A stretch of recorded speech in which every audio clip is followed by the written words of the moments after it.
আসসালামু আলাইকুম। ভালো আছেন ভাই? আচ্ছা, আমি যে আপনার ওই দিন যে বলছিলাম, আচ্ছা এটা দেন আগে, পিছন দিয়ে লাইটিকে জ্বালায় রাখছে কে? এটার কাজ কি মনে আছে?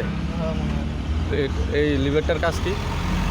এটার লাইট বা ইন্ডিকেটর না, হ্যাঁ আপনার আপনার প্রথম কাজ কি সেটা বলেন। প্রথম কাজ হচ্ছে ইন্ডিকেটর, ইন্ডিকেটর। ঠিক আছে। উপরের দিকে উঠাইলে উপর দিকে উঠালে ডাইনে, ডাইনে, নিচের দিকে দিলে বামে। বামে ইন্ডিকেটর। আর কি কাজ?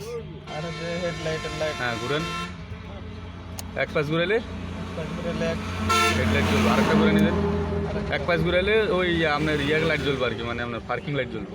এবার আরেকটা ঘুরে দিলে হেডলাইট জ্বলবে, মানে সামনে গাড়ি আগানোর জন্য অফ করেন। এইটার কাজ হচ্ছে আপনার ওয়াইফাই চলবে। আর এটার আরেকটা কাজ আছে তো, আরেকটা কাজ বলে দিচ্ছি না মনে নেই কেন। এটা আরেকটা কাজ হলো কি ডিফেক্ট, মানে আপনি যখন কোনো গাড়িকে স্লো হইতে বলবেন তখন ডিফেক্টটা দিলে হয় কি সে স্লো হয়ে যাবে সাইড কাটার জন্য, ঠিক আছে। এই শুধু এটার জন্যই।